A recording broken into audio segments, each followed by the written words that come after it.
আসসালামু আলাইকুম রহমতুল্লাহি ওয়া বারাকাতুহু ইন্নাল হামদুলিল্লাহ ওয়াসসালাতু ওয়াসসালামু আলা রাসূলিল্লাহ ওয়া বা'দ। প্রিয় দর্শক, আশা করি আল্লাহ রাব্বুল আলামিন আপনাদেরকে ভালো রেখেছেন। আলহামদুলিল্লাহ, রব্বে কারীমের দয়ায় আমরাও ভালো আছি। আপনাদেরকে স্বাগত জানিয়ে শুরু করছি TVN24 টেলিভিশনের জুমাবারের বিশেষ আয়োজন ইসলামী সমাধান। আজকে আমরা খুবই গুরুত্বপূর্ণ একটি বিষয় নিয়ে আমরা আলোচনা শুনবো ইনশাআল্লাহ। আজকে আমরা বিষয় নির্ধারণ করেছি শিরকের পরিচয় ও পরিণতি। আর এই বিষয়ে কথা বলবার জন্যে আমাদের সঙ্গে যুক্ত হচ্ছেন আমাদের প্রিয় স্কলার, বরেণ্য শিক্ষাবিদ, গবেষক, আমাদের প্রিয় মানুষ প্রফেসর ডক্টর মোহাম্মদ মনজুর ইলাহি। আসসালামু আলাইকুম ওয়া রাহমাতুল্লাহ। ওয়ালাইকুম আসসালাম ওয়া রাহমাতুল্লাহি ওয়া বারাকাতুহু। স্যার, কেমন আছেন? আলহামদুলিল্লাহ, আল্লাহ ভালো রেখেছেন। আপনাকে আমাদের আজকের আয়োজনে স্বাগত জানাচ্ছি। বারাকাল্লাহু ফিকুম। আমিন ওয়া ইয়াকুম। স্যার, শুরুতেই আমরা আপনার কাছ থেকে যেই বিষয়ে আলোচনা শুনতে চাই সেটি হচ্ছে যে শিরক বলতে আসলে কি বোঝায়? আলহামদুলিল্লাহ, ওয়াসসালাতু ওয়াসসালামু আলা রাসূলিল্লাহ ওয়া আলা আলিহি ওয়া আসহাবিহি ওয়া ওয়ালা। শিরক একটি পরিভাষা যার একটি শাব্দিক অর্থ রয়েছে, আবার পারিভাষিক অর্থ রয়েছে। শিরক শারিকা থেকে এসছে অংশী স্থাপন করা বা অংশীদার নির্ধারণ করা। শিরক থেকে আসে শরিক, আমরা যে বাংলায় বলি শরিক বা শরিক বলি বাংলায়। শরিক আরবি শারিক শব্দ থেকে এসেছে, এর অর্থ হলো অংশীদার। তাহলে কেউ কারো অংশীদার হওয়া বা কাউকে অংশীদার বানানো, এটাকে শাব্দিক অর্থে শিরক বলা।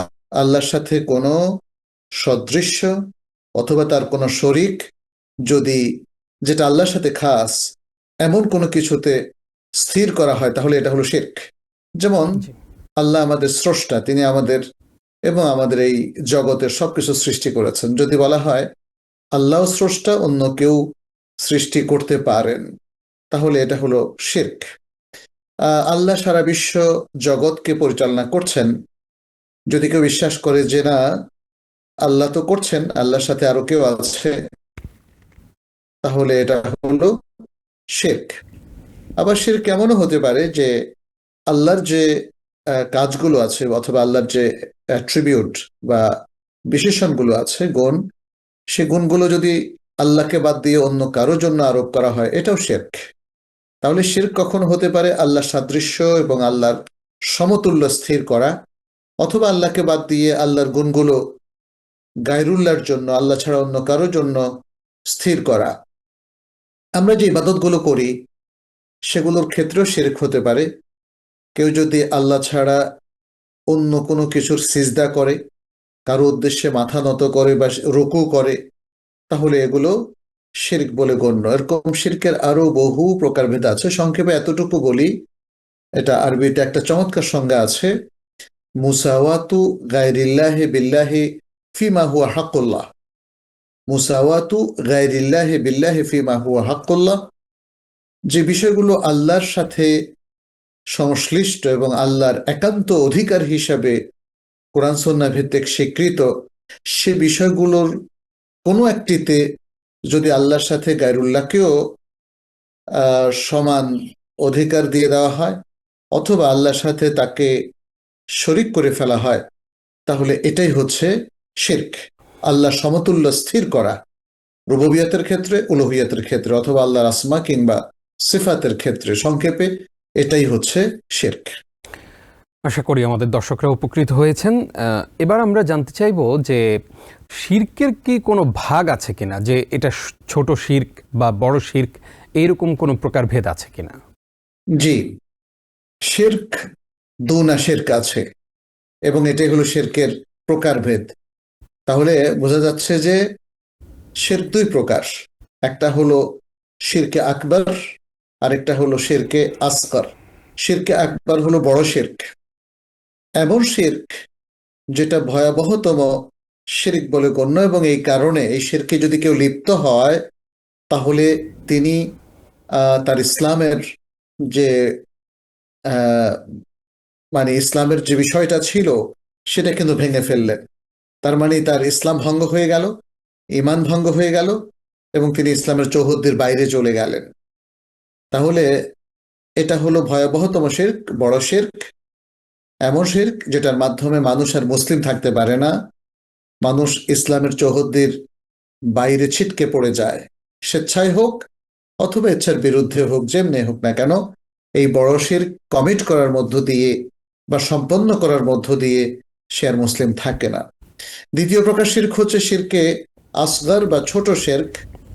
এটা এক ধরনের কবিরা গুনাহ, যেই পাপ করার মধ্য দিয়ে সে আল্লাহর কাছে শাস্তি পায়, তবে সে ইসলাম থেকে বের হয় না। তার ইসলামের মৌলিক যে বৈশিষ্ট্য রয়েছে অথবা তার ঈমানের যে মৌলিক বিষয়গুলো রয়েছে সেগুলো ভঙ্গ হয় না, কিন্তু সেগুলো ক্ষতিগ্রস্ত হয়, ঈমান কমে যায় ভয়ঙ্করভাবে ছোট শিরকের মাধ্যমে। কিন্তু একজন ব্যক্তি যে ছোট শিরক করে ফেলেছে সে কিন্তু এই শিরকের কারণে অমুসলিম হয় না, ইসলামের বাইরেও তাকে মানে অবস্থান করছে এরকম বলা যাবে না। তাহলে এই দুটো হলো শিরকের প্রকারভেদ, একটা বড় শিরক, একটা ছোট শিরক। এবং উদাহরণ কিংবা সংজ্ঞা দিয়ে আমরা যে কথাটা উপস্থাপন করেছি, আশা করছি আমাদের দর্শক শ্রোতা ভাই বোনেরা সেটা বুঝতে পেরেছেন। জি, অনেক অনেক শুক্রিয়া শেখ। আমরা জানতে চাইব যে আমরা শিরকের প্রকারভেদ জানলাম, কিন্তু আমাদের জীবনে আমাদের কথাবার্তা আচার আচরণে অনেক সময় শিরক হয়ে যায়, আমরা নিজেরাও বুঝতে পারি না যে আমরা শিরকে জড়িয়ে যাচ্ছি। এই শিরক কিভাবে আমরা চিহ্নিত করব এবং সেখান থেকে কিভাবে আমরা মুক্ত থাকব, সেই বিষয়টা আমাদের সঙ্গে শেয়ার করবেন। ধন্যবাদ। এখানে শিরককে চিহ্নিত করার জন্য শিরক বিষয়ক জ্ঞান লাগবে। শিরকের প্রকারভেদ যেমন জানলাম, তাহলে শিরকের উদাহরণগুলো কি আমরা সংজ্ঞাও জানলাম। এখন শিরকের উদাহরণ এবং মাযাহির, অর্থাৎ যে এক্সাম্পলগুলো বা অথবা পৃথিবীতে যে শিরকের কাণ্ডগুলো ঘটে সেগুলো আমাদেরকে পূর্ণ মাত্রায় অবহিত হতে হবে। শিরককে বলা হয় নওয়াকিদুল ঈমান, নওয়াকিদুল ইসলাম। ইসলাম ধ্বংসকারী একটা বিষয়, ঈমান ধ্বংসকারী একটা বিষয়। তাহলে ঈমান এবং ইসলাম যেমন একজন মুসলিমের জন্য জানাটা খুব জরুরি, শিরক সম্পর্কিত জ্ঞান অর্জন করাটাও জরুরি। শুধু শিরকের প্রকারভেদ জানলে চলবে না, আমাদেরকে জানতে হবে শিরক, যেটা আপনি বললেন যে কিভাবে চিহ্নিত করতে পারি, এবং আমি বলেছি যে শিরক চিহ্নিত করতে পারেন শিরকের প্রাথমিকভাবে সংজ্ঞা দিয়ে, তারপরে এক্সাম্পল দিয়ে, উদাহরণ দিয়ে। এখন বড় শিরক যদি আমি বলি যে আমি কিভাবে বুঝবো যে এটা বড় শিরক, যেমন আমাদেরকে আগে প্রথমে মৌলিকভাবে জানতে হবে ঈমান এবং ইসলাম আর ইবাদতের মৌলিক বৈশিষ্ট্যগুলো। যেমন ইবাদত হচ্ছে এমন সব আমল যেটা শুধু আল্লাহর জন্যই করা যাবে, আল্লাহর কাছে সন্তুষ্টির উদ্দেশ্যে, আল্লাহ সন্তুষ্টি পাওয়ার ইচ্ছায়, এবং আল্লাহ ছাড়া আর কারোর জন্য কোনো ইবাদত করা যাবে না। অতএব সালাত আল্লাহ সন্তুষ্টির জন্য, আল্লাহর জন্য পড়তে হবে, সিয়াম আল্লাহর জন্য রাখতে হবে, কোরবানি আল্লাহর জন্য করতে হবে, হজ এবং উমরা ইত্যাদি সবকিছু আল্লাহর জন্য পরিপালন করতে হবে। কোরআনে কিন্তু আল্লাহ তাআলা এগুলো বলে দিয়েছেন, ওয়াকিমিস সালাতা লিযিকরি, তারপরে বলেছেন ওয়াতিমুল হজ্জ ওয়াল উমরাতা লিল্লাহ। এভাবে প্রত্যেকটা ইবাদত আল্লাহ সুবহানাহু ওয়া তাআলা তার জন্যই নির্ধারণ করতে নির্দেশনা দিয়েছেন। যেমনটি সূরা বনী ইসরাঈলে আল্লাহ বলছেন ওয়াকাদা রাব্বুকা আল্লা তা'বুদু ইল্লা ইয়্যাহ, তোমার রব নির্দেশ দিচ্ছেন বা দিয়েছেন যে তাকে ছাড়া আর কারো ইবাদত করবে না। তারপরে মানে অসংখ্য দলিল আছে আসলে। তাহলে ইবাদতটা হলো আল্লাহর অধিকার। কেউ যদি আল্লাহ ছাড়া আর কারো জন্য ইবাদত করে, পূজা অর্চনা করে, তাহলে এটা বড় শিরক বা মহা শিরকে পরিণত হবে। তারপরে যেমন দোয়া, এটাও আল্লাহর হক, দোয়া করতে হবে শুধু আল্লাহর কাছে। কেউ যদি আল্লাহ ছাড়া আর কারো কাছে দোয়া করে, যেমন কোনো মৃত ব্যক্তির কাছে অথবা কোনো বটবৃক্ষের কাছে কিংবা আল্লাহ কোনো সৃষ্টির কাছে সে যদি দোয়া করে যে আমাকে সন্তান দাও, আমাকে বারাকা দাও, আমাকে টাকা দাও, হ্যাঁ, যেটা আল্লাহ ছাড়া আসলে কেউ দিতে পারে না, তাহলে এটাও শিরক হয়ে যাবে। আমরা দেখি যে এটা মানে এইটা ইবাদতের ক্ষেত্রে বললাম, সবচেয়ে ভয়ঙ্কর হচ্ছে ইবাদতের ক্ষেত্রে শিরক। এই জন্য প্রত্যেক নবী রাসূল দেখেন তার উম্মতের লোকদেরকে শুধুমাত্র আল্লাহর ইবাদতের দিকে আহ্বান করেছেন, ইয়া কওমি উবুদুল্লাহ মা লাকুম মিন ইলাহিন গায়রুহু, কারণ সব জাতির লোকেরাই প্রথমে তৌহিদের উপর থাকে, ইবাদত পালন করে, কিন্তু তারপর আস্তে আস্তে শিরকে লিপ্ত হয়। ফলে সব নবী রাসূল যখন উম্মত বিভ্রান্তির পথে চলে যায়, তাদেরকে আবার আল্লাহর ইবাদতের দিকে আহ্বান করে।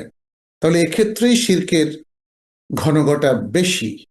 আমরা দেখি যে কবরে অনেকে সিজদা করে, অনেকে কোনো ব্যক্তিকেও সিজদা করে, কোনো ব্যক্তির সামনে একদম সিজদার মতো সে পায়ের কাছে মাথা রাখে, অথবা রুকু করে কর্নিশ জানায়। হ্যাঁ, এছাড়াও নানা ধরনের পৌত্তলিক কর্মকাণ্ড তো আছে, এগুলো সবই কিন্তু এক ধরনের ইবাদত, যেটা গায়রুল্লাহর জন্য করা হয়। ইসলামের দৃষ্টিতে এগুলো সবই শিরকি কর্মকাণ্ড। যে এর বাইরেও শিরক আছে, সেটা হচ্ছে আকীদাগত শিরক এবং রুবুবিয়তের ক্ষেত্রে শিরক। যেমন কি? যেমন এ বিশ্বাস করা যে আল্লাহ ছাড়াও আরো কোনো সত্তা রয়েছে যারা বিশ্বকে পরিচালনা করে, অথবা যারা বরকত দিতে পারে, অথবা যারা রহমত নাজিল করতে পারে, অথবা যারা এই বিশ্ব মানবতার জন্য হুকুম, বিধান ইত্যাদি এগুলো রচনা করতে পারে, আইনি প্রক্রিয়া সম্পন্ন করতে পারে আল্লাহ ছাড়া আর কোনো সত্তা, তাহলে এগুলো রুবুবিয়তের ক্ষেত্রে শিরক। আমার দোয়া কবুল করতে পারে, আমাকে সন্তান দিতে পারে, আমাকে বারাকা দিতে পারে আল্লাহ ছাড়া আর কেউ, যখনই কেউ এরকম বিশ্বাস করবে, সেটাই হয়ে যাবে রুবুবিয়তের ক্ষেত্রে শিরক।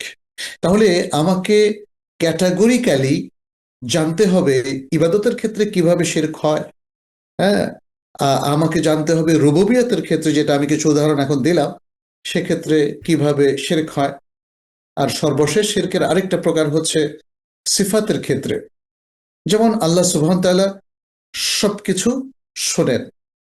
তাহলে এখন কেউ যদি মনে করে যে আল্লাহর কোনো বান্দা অনেক দূর দেশ থেকে হাজার মাইল থেকেও আল্লাহর মতো শুনতে পারে, তাহলে এটা হবে শিরক, শিরক ফিস সিফাত। কেউ যদি যেমন আল্লাহ হচ্ছে মুজিবুদ দাওয়াহ, দাওয়াত কবুলকারী অর্থাৎ দোয়া কবুলকারী। কেউ যদি মনে করেন যে আল্লাহ ছাড়া আর কারোর কাছে দোয়া করা যাবে এবং সে তার দোয়া কবুল করতে পারবে এবং তাকে দুনিয়া আখিরাতে কিছু নিয়ামত দিতে পারবে, তাহলে এটা হলো শিরক ফিস সিফাত। এভাবে আমরা শিরকগুলোকে চিহ্নিত করতে হবে, বুঝে নিতে হবে এক্সাম্পল থেকে এবং ক্যাটাগরিক্যালি। তাহলে যেটা আমাদেরকে করতে হবে, শিরকগুলোকে সর্বতোভাবে বর্জন করতে হবে। যেহেতু আল্লাহ সুবহানাহু ওয়া তাআলা সূরা আল মাইদার ৭২ নম্বর আয়াতে বলেছেন, ইন্নাহু মান ইউশরিক বিল্লাহি ফাকাদ হারামাল্লাহু আলাইহিল জান্নাহ ওয়া মাওয়াহুন নার। নিশ্চয়ই যে বা যারা আল্লাহর সাথে শিরক করে, আল্লাহ তার এবং তাদের উপর জান্নাতকে হারাম করে দিয়েছেন এবং তাদের বাসস্থান হবে জাহান্নাম। তাহলে এইভাবে আমরা যদি শিরককে চিহ্নিত করে শিরক থেকে বিরত থাকতে পারি, তাহলেই আমরা জাহান্নাম থেকে মুক্তি পাবো এবং জান্নাত লাভ করতে পারবো ইনশাআল্লাহ। ইনশাআল্লাহ। স্যার, আমরা জানতে চাইব যে অনেক সময় মানুষকে দেখানোর জন্য কেউ কেউ ইবাদত করে থাকেন। যদি লোক দেখানোর উদ্দেশ্যে কেউ কোনো ইবাদত করে থাকে, তাহলে সেই ইবাদতটা কি শিরকের মধ্যে গণ্য হবে? হ্যাঁ, সেটা হলো রিয়া। রিয়াকে রাসূল সাল্লাল্লাহু আলাইহি ওয়াসাল্লাম শিরকুল খাফি বা গোপন শিরক বলেছেন, কারণ রিয়াটা তো প্রদর্শন ইচ্ছার সাথে, ইন্টেনশনের সাথে রিলেটেড। এটাকে বলা হয় শিরক ফি নিয়া, নিয়তের ক্ষেত্রে শিরক। হ্যাঁ, আপনি যদি সালাত পড়েন লোক দেখানোর উদ্দেশ্যে, তাহলে এটা হলো রিয়া। এবং এটা আমাদেরকে আইডেন্টিফাই করার আর কোনো পথ নাই। এটা আপনার নিজেকে প্রশ্ন করতে হবে, আপনি কি লোক দেখানোর জন্য করেছেন নাকি আল্লাহ সন্তুষ্টির জন্য করেছেন। তাহলে আল্লাহ সন্তুষ্টির জন্য করলে এটা একটা জলিলুল কদর, অত্যন্ত বড় মাপের একটা ইবাদত। আর যদি লোক দেখানোর জন্য করেন, গায়রুল্লাহকে খুশি করার জন্য করেন, তাহলে এটা হলো রিয়া। রিয়াকে রাসূল সাল্লাল্লাহু আলাইহি ওয়াসাল্লাম শিরকুল খাফি বলেছেন। আর এটাকে আশিরকুল আসগারও বলা হয়েছে। তবে মনে রাখতে হবে, রিয়া কখনো কখনো শিরকে আকবরও হতে পারে। তাইলে এটা যদিও শিরকে আসগার, কিন্তু কখনো কখনো এটা শিরকে আকবর হতে পারে। এটা যেহেতু গোপন শিরক, মনের শিরক, এটাকে বাইরে প্রমাণ করাটা কঠিন। ব্যক্তি তার নিজের নিয়ত দ্বারাই এটাকে আইডেন্টিফাই করতে পারবে। যদি সে আল্লাহর উদ্দেশ্যে সালাত পড়ে আর সাথে সাথে কিছু প্রশংসাও চায়, যে মানুষ তাকে মুসল্লি বলবে, ভালো নামাজি বলবে, অথবা হজ করলে তাকে আলহাজ বলবে, এই যে ইচ্ছাটা, তার মৌলিক ইচ্ছা আল্লাহ সন্তুষ্টি, তার সাথে যদি এটা মিলিত হয়, তখন এটা হবে শিরকে আসগর বা ছোট শিরক। কিন্তু কেউ যদি বলে আরে আল্লাহ সন্তুষ্টি আমার উদ্দেশ্য না, আমার উদ্দেশ্য হচ্ছে লোক দেখানো, লোকের কাছে নিজেকে ভালো হিসাবে জাহির করা, নামাজি, পাক্কা মুসল্লি, হাজি, ওমরাকারী, অতএব এই লোক তো ভালো, এর সাথে কারবার করা যায়, এরকম একটা দুনিয়াবি উদ্দেশ্যে যদি কেউ সালাত পড়ে অথবা হজ করে, তাহলে যেহেতু তার আল্লাহ সন্তুষ্টির উদ্দেশ্য মোটেই নাই, তাহলে এটা হচ্ছে শিরকে আকবার। তাহলে রিয়ার এই অবস্থাটা শিরকে আকবার, যেটা তাকে ইসলাম থেকে বহির্ভূত করে দেবে। আর যদি তার মূল নিয়তটা বা প্রাইমারি নিয়ত যেটা আল্লাহ সন্তুষ্টি, সেটা ঠিক থাকে, তারপরেও সে লোক দেখানোর ইচ্ছাটা পোষণ করে, তখন এটা হবে তার শিরকে আসগর বা ছোট শিরক। জি, আমরা উত্তর পেয়ে গেছি।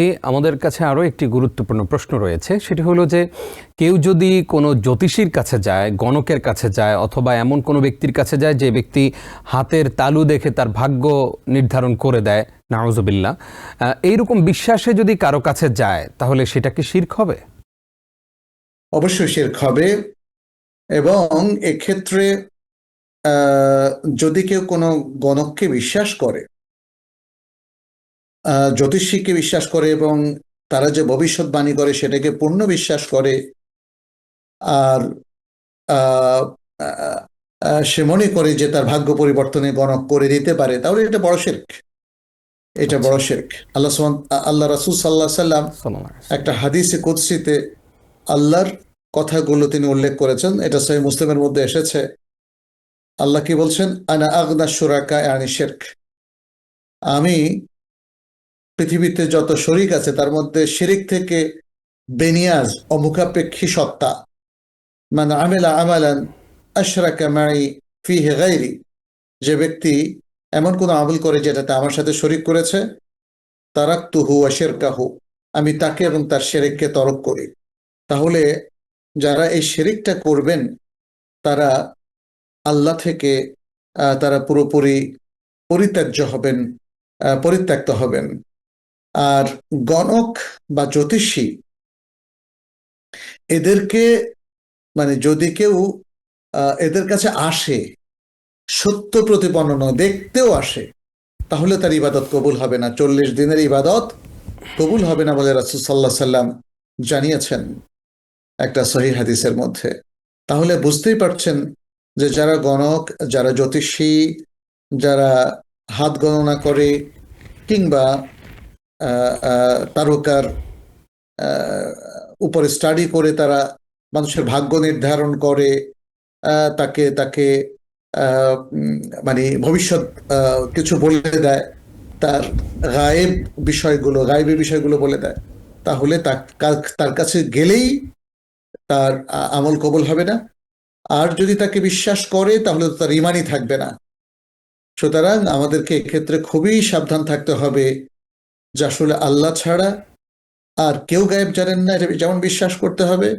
আল্লাহ ছাড়া আর আমাদের তাকদীর কিংবা ভাগ্য কেউ পরিবর্তন করতে পারেন না, সে বিশ্বাস করতে হবে। মানুষ গণকের কাছে যায় ভাগ্য পরিবর্তনের জন্য, তার যে দুর্দশা সেটা লাঘব করার জন্য, অথচ আল্লাহই মানুষকে ক্ষতি থেকে উদ্ধার করেন, মানুষের দুর্দশা লাঘব করেন, মানুষকে যে কোনো সমস্যা থেকে, মুসিবত থেকে উত্তরণ করেন আল্লাহ সুবহানাহু ওয়া তাআলা।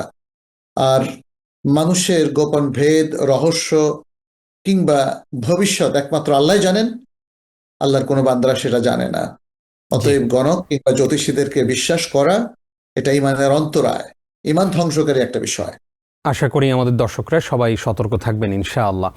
স্যার, অনেকগুলো গুরুত্বপূর্ণ প্রশ্নের জবাব পেয়েছি, আরও কিছু জিজ্ঞাসা রয়েছে আমাদের, আসবো ইনশাআল্লাহ আপনার কাছে আবারও ছোট্ট একটি বিরতির পর। প্রিয় দর্শক, আপনারা দেখছেন TBN 24 টেলিভিশনের জুমাবারের বিশেষ আয়োজন ইসলামী সমাধান। অনুষ্ঠানের এ পর্যায়ে ছোট্ট একটি বিরতি নিচ্ছি, সঙ্গেই থাকুন।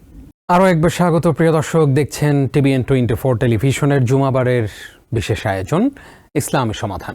আজকে আমরা শিরকের পরিচয় এবং কোন কোন কাজ করলে শিরক হয়ে যায়, শিরক থেকে বেঁচে থাকার উপায়, পাশাপাশি এবার আমরা শিরকের পরিণতি সম্পর্কে জানবো ইনশাআল্লাহ। গুরুত্বপূর্ণ আলোচনা আমাদেরকে উপহার দিচ্ছেন প্রফেসর ডক্টর মোহাম্মদ মনজুর ইলাহি। স্যার, আপনাকে আরো একবার স্বাগত জানাচ্ছি। আমরা এবার আপনার কাছ থেকে জানতে চাইব, শিরক যদি কেউ করে ফেলেন তাহলে তার পরিণতি কি, এবং কেউ যদি এই শিরকের উপরে থাকা অবস্থায় মৃত্যুবরণ করেন তাহলে কিয়ামতের দিন তার কি অবস্থা হবে, কবরে তার কি অবস্থা হবে? ধন্যবাদ আপনাকে অত্যন্ত গুরুত্বপূর্ণ আরেকটি প্রশ্ন করার জন্যে। এখানে আমরা যেটা দেখি যে আল্লাহ সুবহানাহু ওয়া তাআলা শিরকের পরিণতি হিসাবে চির জাহান্নামের কথা তিনি বলেছেন। খালিদিনা ফিহা আবাদা, আল কোরআনে বহু জায়গায় যেখানে কথাটা বলা হয়েছে যা চিরকাল ধরে সেখানে অবস্থান করবে, সেখানে জাহান্নামের কথা বলা হয়েছে। আবার জান্নাতীদের কথাও বলা হয়েছে। জান্নাত এবং জাহান্নাম দুটোই চিরকাল অবস্থানের জায়গা, কিন্তু কারা জান্নাতে চিরকাল অবস্থান করবে? যারা ঈমান নিয়ে পৃথিবী থেকে যেতে পেরেছে এবং তারা হয়তো বিনা হিসাবে জান্নাতে যেতে পেরেছে, অথবা শাস্তি ভোগের পরে জান্নাতে গিয়েছে, আর তারা জান্নাত থেকে বের হবে না, চিরকাল সেখানে অবস্থান করবে। পক্ষান্তরে যারা শিরকে লিপ্ত, বড় শিরকে লিপ্ত, বড় কুফরিতে লিপ্ত কিংবা নাস্তিকতায় লিপ্ত, এইসব বড় বড় অপরাধের কারণে যে একবার জাহান্নামে ঢুকবে এবং এই শিরকের উপর যার মৃত্যু হয়েছে, সে কখনো আর জাহান্নাম থেকে বের হবে না। আমরা সূরাতুন নিসার 48 নম্বর আয়াতে দেখি আল্লাহ সুবহানাহু ওয়া তাআলা বলছেন, ইন্নাল্লাহা লা ইয়াগফিরু আন ইউশরাকা বিহি ওয়া ইয়াগফিরু মা দুনা যালিকা লিমান ইয়াশা ওয়া মান ইউশরিক বিল্লাহি ফাকাদ ইফতারা ইসমান আযীমা। বলছে নিশ্চয় আল্লাহ তাআলা তার সাথে শরীক করাকে ক্ষমা করেন না, আর এছাড়া এর নিচের যে কোনো পাপকে তিনি ক্ষমা করে দেন যাকে ইচ্ছা। আর যে ব্যক্তি আল্লাহর সাথে শিরিক করবে সে তো একটা বড় ধরনের পাপ এবং অপবাদ আল্লাহর উপর আরোপ করলো। তাহলে দেখা গেল যে এটা একটা ভয়াবহ অপরাধ। এই অপরাধের কোনো রিকাভারি নাই। একটাই আছে, যদি সুস্থ অবস্থায় কেউ শিরিক থেকে তওবা করে আবার মুসলিম হয়ে যায়। কিন্তু যদি সে শিরিক অবস্থায় মৃত্যুবরণ করে তাহলে আল্লাহ তাআলা এটা কশিন কালেও ক্ষমা করবেন না। সূরা আল মাইদার 72 নম্বর আয়াত তো একটু আগে আমি বলেছি, ইন্নাহু মান ইউশরিক বিল্লাহি ফাকাদ হারামাল্লাহু আলাইহিল জান্নাহ ওয়া মাওয়াহুন নার। যারা আল্লাহর সাথে শিরিক করবে আল্লাহ তাদের উপর জান্নাতকে হারাম করে দেবেন এবং তাদের আবাস হবে কি? জাহান্নাম। জান্নাত হারাম হয়ে যাবে আর জাহান্নাম অবধারিত হয়ে যাবে। তাহলে এগুলো হচ্ছে শিরকে লিপ্ত হওয়ার একটা মানে অবিসম্ভাবী পরিণতি। এবং আমরা দেখি যে বুখারী মুসলিমের হাদিসে নবী সাল্লাল্লাহু আলাইহি ওয়াসাল্লামের তো অসংখ্য হাদিস আছে, তার মধ্যে একটা হাদিসে তিনি বলেছেন, আলা উনাব্বিউকুম বিআকবারিল কাবায়ের, আমি কি তোমাদেরকে সবচেয়ে বড় কবিরা গুনাহ সম্পর্কে অবহিত করব না? তারপর তিনি বলেন, আল ইশরাকু বিল্লাহ, সেটা হলো আল্লাহর সাথে শরীক করা। কবিরা গুনাহের ফলাফলটা কি? এটা অত্যন্ত ভয়াবহ। যদি কেউ ঈমান সহকারে কবিরা গুনাহ করে তাহলেও তাকে লং টাইম চোখের আগুনে জ্বলতে হবে। আর যদি সে ঈমান ছাড়া কবিরা গুনাহ করে তাহলে তো হাদ্দাস ওয়ালা হারাজ, মানে ভয়াবহ এক পরিণতি তাকে বহন করতে হবে। সে কখনোই আল্লাহর ক্ষমা পাবে না এবং সে চির জাহান্নামী হবে, তা থেকে কখনোই সে বের হবে না। সুতরাং আমরা সংক্ষেপে এতটুকুই বলবো যে শিরকের পরিণতি অত্যন্ত ভয়াবহ। দুনিয়াতেও তার অনেক পরিস্থিতির মোকাবেলা করতে হবে যদি সে একটা মুসলিম সোসাইটিতে থাকে, কারণ শিরিক একটা ভয়াবহ ক্রাইম এবং এটার একটা ভয়াবহ সামাজিক কুফল রয়েছে। অনেক সময় এই ধরনের শিরিক তার ক্রিমিনাল অফেন্স হিসাবে বিবেচিত হয়, তখন আইন আদালতে তার শাস্তি হয়, সে ক্ষতিগ্রস্ত হয়, সে আরো নানা ধরনের বালা মুসিবতের মুখোমুখি হয়। এটা হলো দুনিয়ায়। আর আখিরাতের কথা তো আমরা একটু আগেই বললাম, চিরস্থায়ী শাস্তির মুখোমুখি তাকে হতে হবে। আল্লাহ আমাদেরকে হেফাজত করুন, আমিন। এই মুহূর্তে আমাদের সঙ্গে একজন দর্শক আছেন। আসসালামু আলাইকুম। আসসালামু আলাইকুম। ওয়ালাইকুম আসসালাম। আমার 3টি প্রশ্ন আছে। আমার প্রথম প্রশ্ন হলো, এশার নামাজ কি আজানের আগে পড়া যাবে? যদি মাগরিবের নামাজ পড়ে 1 ঘন্টা ওয়েট করি, তারপর কি এশার নামাজ পড়া যাবে? আমার দ্বিতীয় প্রশ্ন হলো, যদি আমি এশার নামাজ আজানের আগে পড়ি আর যদি নামাজ পড়তে পড়তে যদি আজান দিয়ে দেয়, সেই মুহূর্তে কি আমি নামাজ পড়া কন্টিনিউ করব নাকি নামাজ ছেড়ে দিব? আচ্ছা। আর আমার 3 নম্বর প্রশ্ন হলো, নামাজের পর কি মোনাজাত করা যাবে? সেটা কি শুধু ফরজ নামাজের পর নাকি প্রত্যেকবার মোনাজাত করতে পারবো? আচ্ছা আচ্ছা, ধন্যবাদ আপনাকে খুবই গুরুত্বপূর্ণ প্রশ্ন করবার জন্যে। থাকুন আমাদের সঙ্গে। স্যার, আমাদের বোন প্রশ্ন করেছেন যে এশার সালাত কি তিনি আজানের আগে আদায় করতে পারবেন কিনা? মেয়েদের ক্ষেত্রে মেয়েরা যেহেতু বাসায় সালাত পড়েন এবং বাসায় সালাত পড়াটাই তার জন্য উত্তম বলে রাসূল সাল্লাল্লাহু আলাইহি ওয়াসাল্লাম উল্লেখ করেছেন, অতএব ওয়াক্ত হয়ে যাওয়ার পরেই মেয়েরা সালাত পড়ে ফেলতে পারে। আজানের অপেক্ষা করাটা তাদের জন্য শর্ত নয়। আজানের অপেক্ষা তো করবে যারা মসজিদে গিয়ে সালাত পড়বে। আজান হবে, তারপরে একামত হবে, একামতের আগ পর্যন্ত সে ফরজ পড়বে না, কারণ সে তো ইমামের নেতৃত্বে ইমামতিতে সে সালাত আদায় করবে। কিন্তু নারীদের জন্য এটা নেই। তবে নারীরা যদি মসজিদে যায় তখন পুরুষদের মতোই ইমামের পেছনে তিনি সালাত আদায় করবেন। কিন্তু বাসায় যদি থাকেন তাহলে ওয়াক্ত হয়ে যাওয়ার পরে তিনি সালাত পড়তে পারবেন। সালাতুল ইশা যে কোনো সালাত ওয়াক্ত হয়ে যাওয়ার পর পড়তে পারবেন। এখন কেউ যদি ওয়াক্ত হয়ে যাওয়ার পরে আজান দিল না, তাহলে কি তিনি আজানের অপেক্ষা করবেন? না, উত্তর হচ্ছে আজানের অপেক্ষা করে তার কোনো প্রয়োজন নাই। আজান দিলেন, তাহলে কি একামতের অপেক্ষা করবেন যে যখন পুরুষদের একামত হয় তখন নারীরা ঘরে নামাজ পড়বে? না, তারও কোনো প্রয়োজন নাই। অতএব কোনো নারীর জন্য ওয়াক্ত হয়ে যাওয়ার পরে আজান এবং একামতের জন্য অপেক্ষা করাটা তার সালাত শুদ্ধ হওয়ার জন্য শর্ত নয়, বরং আজান একামত দুটোর আগেই তিনি ইচ্ছা করলে সালাত পড়তে পারবেন। জি, ইনশাআল্লাহ। আমাদের বোনের আরেকটি প্রশ্ন ছিল যে যদি তিনি আজানের আগে সালাত শুরু করেন আর সালাত শেষ করার আগেই যদি আবার আজান হয়ে যায়, সেক্ষেত্রে উনি কি সালাত কন্টিনিউ করবেন নাকি সালাত ছেড়ে দিবেন? তিনি শেষের কথাটা আরেকবার একটু বলেন তো। যে যদি আজানের আগে সালাত আদায় করতে করতে আজান হয়, তখন ওই আজানরত অবস্থায় তিনি কি করবেন? সালাত কি ছেড়ে দিবেন, দিয়ে আবার নতুন না করে না, সালাত সালাত ছাড়বেন কেন? আমরা তো বলেছি আজান তাদের জন্য শর্ত নয়। জি, অতএব তিনি যদি আজানের আগেই সালাত শুরু করেন, তিনি তার সালাত কন্টিনিউ করবেন না। তিনি তো মসজিদে যাবেন না, তিনি ঘরেই পড়বেন। জি, তাহলে তিনি তো তার সাথে আজানকে রিলেট করবেন না।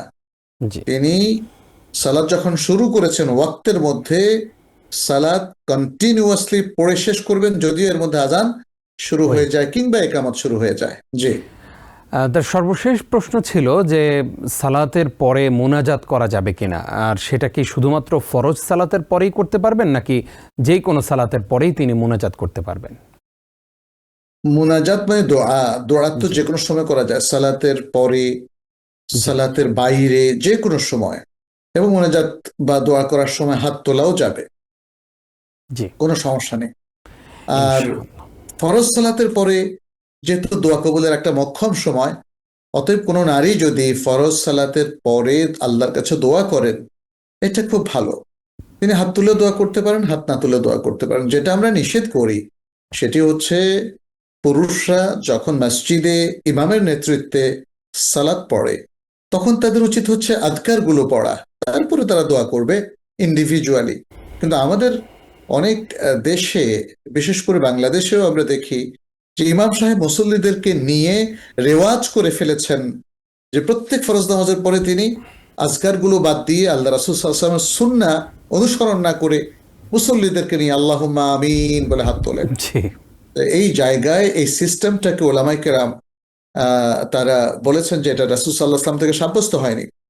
আদারওয়াইজ কোনো ব্যক্তি যদি নিজে হাত তুলতে চায় আল্লাহর কাছে, পুরুষ অথবা মহিলা, ফরজের সালাম ফেরানোর পরে, সেটা জায়েজ আছে। তবে আমরা বলবো যে প্রথমে তিনি যেটা করবেন রাসূল সাল্লাল্লাহু আলাইহি সাল্লামের রেকমেন্ড করা বা তার আমল করা যে আজকারগুলো আছে, যে সূরাগুলো তিনি পড়তেন, সেগুলো পড়বেন এবং তারপরে দোয়া করবেন। ইনশাআল্লাহ। আশা করি আমাদের বোন তার সবগুলো প্রশ্নের জবাব পেয়েছেন। স্যার, আমরা শিরকের পরিচয় এবং সেই সাথে পরিণতি সম্পর্কে আপনার কাছ থেকে শুনছিলাম। আমরা এবার একটু জানতে চাই যে কোনো ব্যক্তি যদি একটা সময় শিরক করতেন, পরবর্তীতে তওবা করে আবার ফিরে এসেছেন, শিরক আর করেন না, জি কিন্তু তারপরে আবারও শিরক করে ফেললেন, ওই ব্যক্তি কি ক্ষমা পাবেন?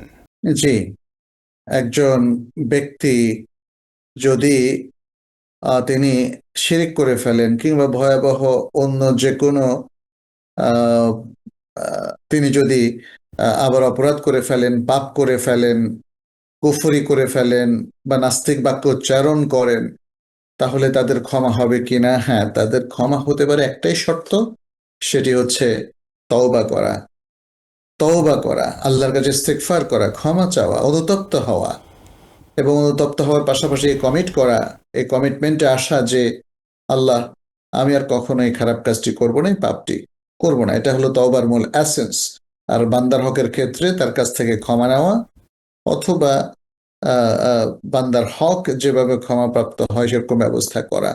তাহলে এই তওবার প্রক্রিয়ার মধ্য দিয়ে তিনি শিরক থেকে মুক্ত হবেন। শিরক আল্লাহর হক নষ্ট করা, ফলে এখানে বান্দার হকের বিষয়টা এখানে আসে না। এখানে সে আল্লাহর কাছে যদি সিনসিয়ারলি তওবা করে, যেমনটি আল্লাহ সুবহানাহু ওয়া তাআলা বলছেন, ইয়া আইয়ুহাল্লাযীনা আমানু তুবু ইলাল্লাহি তাওবাতান নাসুহা, এটাকে তাওবাতান নাসুহ বলা হয়। তাহলে তার এই মানে তওবা কবুল হবে, আল্লাহ তাকে ক্ষমা করবেন এবং সে তখন আবার নতুন করে মুসলিম হবে। ফলে আমরা এ কথাটা খুব সংক্ষেপেই বলবো, যদি কেউ শিরিক করে ফেলেন সেখান থেকে ফিরে আসার সুযোগ আছে, আল্লাহর কাছে ক্ষমা প্রাপ্তির সুযোগও আছে, যেহেতু আল্লাহ সুবহানাহু ওয়া তাআলা মানুষকে নিরাশ হতেও নিষেধ করেছেন। কুল ইয়া ইবাদিয়াল্লাযীনা আসরাফু আলা আনফুসিহিম লা তাকনাতু মির রাহমাতিল্লাহ ইন্নাল্লাহা ইয়াগফিরুদ যুনুবা জামিআ। বলো, হে আমার বান্দারা, যারা তোমাদের উপর নিজেরা জুলুম করে অনেক মানে ক্ষতি করে ফেলেছো, নিজেদের জুলুম করে ফেলেছো, এবং এই জুলুমটা আসলে মূলত শিরক অথবা কুফরি করাকে ইন্ডিকেট করা হচ্ছে। তোমরা আল্লাহর রহমত থেকে নিরাশ হইও না, নিশ্চয়ই আল্লাহ সকল পাপকে ক্ষমা করে দেবেন। অতএব তওবা ইস্তেগফারের মধ্য দিয়ে যদি আমরা শিরক মুক্ত হই আবারও, তাহলেই আল্লাহর কাছে ক্ষমা পাবো ইনশাআল্লাহ। ইনশাআল্লাহ। আমাদের সঙ্গে এই মুহূর্তে আরো একজন দর্শক আছেন। আসসালামু আলাইকুম। ওয়ালাইকুম আসসালাম। প্রশ্ন হলো, আমরা তো রুকু সিজদা ঠিক মতন দিয়েই নামাজ পড়তাম। ইদানিং আমি অসুস্থ, আমার দুই হাঁটুতে আর্থারাইটিস, কোমরে সাইটিকা, আমি এখন মানে সিজদা দিয়ে নামাজ পড়তে পারি না। তবে এক হুজুর বলছিলেন রুকু সিজদা দাঁড়ানো অবস্থায় দিতে হবে, রুকু যেমন দিলেন সিজদাটাও আরেকটু নুয়ে দিতে হবে। আমি রুকুটা হচ্ছে কি দাঁড়ায় দিতে পারি, নামাজ পড়তে পারি, সিজদাটা চেয়ারে দিয়ে বসি। জি জি জি জি এখন আমি সিজদাটা কি দাঁড়ায় দেবো নাকি আপনার চেয়ারে বসে দিব? এটাই হলো আমার সিজদাটা আর কি। জি, আমরা বুঝতে পেরেছি। দাঁড়ায় অবস্থা নাকি চেয়ারে বসে দিতে পারবো? জি জি, ধন্যবাদ আপনাকে, সঙ্গেই থাকুন। শেখ, আপনিও শুনেছেন প্রশ্নটি। জি, একটু যদি আরেকটু রিপিট ওনার করতেন। হাঁটুতে ব্যথা, উনি সেজদা দিতে পারেন না, রুকুটাও ঠিকভাবে দিতে পারেন না। এখন উনি জানতে চেয়েছেন যে আমি চেয়ারে বসে রুকু করে তারপরে আরো একটু ঝুঁকে চেয়ারে বসে সেজদা দিতে পারবো কিনা। জি, পারবেন এটা। আমরা যেটা বলেছি, যেহেতু উনি অক্ষম, তিনি তাশাহুদের মতো বসতেও পারছেন না, এবং তিনি চেয়ারে বসে যে সালাদটা পড়লেন, সেজদার সময় সেজদাতে যেভাবে স্বাভাবিক অবস্থা আমরা যাই সেটা যেতে পারছেন না, রুকুতে যেতে পারছেন না। তাহলে যেটা করবেন, তিনি রুকুতে একটু ঝুঁকবেন, সেজদাতে একটু বেশি ঝুঁকবেন, এবং এতেই তার সালাত হয়ে যাবে ইনশাআল্লাহ। ইনশাআল্লাহ। আশা করছি আমাদের বোন তার প্রশ্নের জবাব পেয়েছেন। আমরা আবারও একটু আমাদের প্রসঙ্গে ফিরে যেতে চাই। শেখ, আপনি শিরক সম্পর্কে আমাদেরকে গুরুত্বপূর্ণ আলোচনা উপহার দিয়েছেন। এবার জানবো যে আমাদের সন্তানদেরকে আমরা কিভাবে শিরক মুক্ত রাখতে পারি। আমরা তো অনেক সময় সন্তানদের উপরে কন্ট্রোল হারিয়ে ফেলি, বাবা মায়ের কথা শুনে না সন্তানরা। সেক্ষেত্রে সন্তানদেরকে কিভাবে শিরক মুক্ত জীবন আমরা উপহার দিতে পারি? ধন্যবাদ।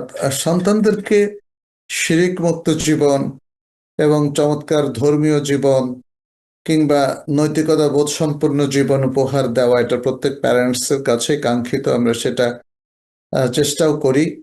তবে এক্ষেত্রে কিভাবে দিতে পারি যদি সেটা বলি, তাহলে এটা বলবো যে তাদের তারবিয়ার মাধ্যমে, তাদেরকে প্রশিক্ষিত করার মাধ্যমে, শিক্ষিত করার মাধ্যমে। তো এটা মানে শুধুমাত্র একটা কর্তৃপক্ষ করলে হবে না। যেমন সন্তানদেরকে সঠিক তারবিয়া দেওয়ার প্রাথমিক দায়িত্ব এসে বর্তায় বাবা এবং মায়ের উপরে। তাহলে বাবা মা নিজেও শিরিক সম্পর্কে জানতে হবে, এবং তারপরে তিনি সন্তানকে সম্পর্কে জ্ঞান দান করবেন। জ্ঞান দান না করলে তো আপনি শিরকের মধ্যে আছেন কি নাই, কিংবা এটা থেকে কেমনে বাঁচবেন কিছু জানবেন না, তাই না? অতএব বাবা মায়ের শিরক জানতে হবে, সন্তানদেরকে শিরক জানাতে হবে, তারপরে তৌহিদের উপর তাদেরকে তারবিয়ত দিতে হবে, যাতে করে তৌহিদ বিরোধী যে শিরকি কর্মকাণ্ড বা অন্যান্য কিছু আছে এ থেকে মানে সন্তানরা বিরত থাকতে পারে। তারপরে আমাদের যে প্রাত্যহিক জীবন, প্রচার মাধ্যম, পড়াশোনা, স্কুল, প্রতিষ্ঠান, শিক্ষা, এসব কিছু খুব গুরুত্বপূর্ণ। নাটক, সিনেমা কিংবা অনলাইন জগৎ, আমাদের সন্তানরা যাতে এখানে প্রকৃত ইসলাম সম্পর্কে জানতে পারে এবং শিরক সম্পর্কে যে এটা জানতে পারে যে এটা একটা নেগেটিভ জিনিস, এটা আমাদেরকে পরিহার করতেই হবে, তা না হলে আমাদের ইমানে থাকবে না। এই যে তারবিয়াতটা তাদেরকে দিতে হবে, এই জ্ঞানটুকু তাদেরকে দিতে হবে। তৌহিদ এবং শিরক উভয়টাই হলো জরুরি জ্ঞানের অন্তর্ভুক্ত, যাতে তৌহিদের মধ্যে নিজেদেরকে আমরা রাখতে পারি, শিরক থেকে নিজেরা আমরা মুক্ত থাকতে পারি। সন্তানদেরকে তাহলে এই তারবিয়াত যদি আপনি দেন, তাহলে সে শিরক মুক্ত জীবন যাপন করতে পারবে। আর যদি সে শিরক চিনতে না পারে, শিরক থেকে বিরত থাকার তারবিয়াত এবং এডুকেশনটা সে না পায়, তাহলে দেখবেন যে সে হয়তো মুশরিকদের সাথে উঠা বসা করবে, পৌত্তলিকদের সাথে উঠা বসা করবে এবং তাদের যে কোনো ধরনের ধর্মীয় আচার অনুষ্ঠানের সাথে একাকার হয়ে যাবে এবং সে এটা মাইন্ড করবে না। সে ভাববে যে না, এগুলো কোনো ব্যাপার না। আমাদের শিক্ষাটা আমাদের কিন্তু মাইন্ডসেট করে এবং আমাদের কালচার তৈরি করে এবং আমাদেরকে হয় রিলিজিয়াস অথবা নন রিলিজিয়াস এইভাবে করে দেয়। অনেকে আমাদের মধ্যে মুসলিম হওয়ার পরেও তারা সেকুলার লাইফস্টাইল ফলো করেন। সেকুলার হচ্ছে এমন একটা লাইফস্টাইল যেখানে দ্বীনের এবং ইসলামের কোনো নামগন্ধ থাকবে না। আমরা অবশ্যই অনেকে মনে করি যে আমি ব্যক্তিগত নামাজ পড়লেই আমি দিনদার হয়ে গেলাম, জীবনের অন্যান্য ক্ষেত্রগুলোতে আসলে আমাদের আর দিনদারির প্রয়োজন নেই। অতএব যে কোনো জায়গায় শিরকি কুফরিতে লিপ্ত হলেও আমরা মুসলিম, এরকম একটা ধারণা অনেকের আছে। এটা সত্য নয়, বরং আমাদেরকে নিশ্চিত করতে হবে আমরা, আমাদের সন্তানরা, পরিবারভুক্ত মানুষ, আমাদের আত্মীয় স্বজন এবং আমাদের মুসলিম উম্মার লোকেরা যেন আমরা শিরক থেকে মুক্ত থাকি, শিরকের সাথে কখনোই সম্পৃক্ত না হই। আর যদি ভুলে ভালে কোনো শিরকি কর্মকাণ্ড হয়ে যায়, সেটা থেকে খুব দ্রুত তওবা বিল্লাহ করে আবার ভালো মুসলিম যেন আমরা হয়ে যাই। আল্লাহ আমাদেরকে সে তৌফিক দান করুক, আমিন। স্যার, আপনাকে অসংখ্য ধন্যবাদ, খুবই গুরুত্বপূর্ণ এই এপিসোড আমাদেরকে উপহার দেওয়ার জন্য। আশা করি আমাদের জীবনকে পরিবর্তন করে আমরা শিরক মুক্ত জীবন গঠনে সবাই সচেষ্ট থাকবো ইনশাআল্লাহ। আপনি কষ্ট করে সময় দেওয়ার জন্য আপনাকে ধন্যবাদ জানাচ্ছি। বারাকাল্লাহু ফিকুম। আমিন ওয়া ইয়াকুম। প্রিয় দর্শক, এতক্ষণ যারা আমাদের সঙ্গে ছিলেন আপনাদেরকেও ধন্যবাদ জানিয়ে শেষ করছি TVN 24 টেলিভিশনের আজকের আয়োজন। আগামী পর্ব দেখবেন সেই প্রত্যাশায় বিদায় নিচ্ছি। নিজাম বিন মুহিব। আসসালামু আলাইকুম ওয়া রাহমাতুল্লাহি ওয়া বারাকাতুহু। TVN 24 টেলিভিশন দেখতে আজই কল করুন 7187776556। লগ ইন করুন www.totalcablebd.com। নিউ ইয়র্ক থেকে সম্প্রচারিত TVN 24 টেলিভিশন বিশ্বজুড়ে বাঙালির কণ্ঠস্বর।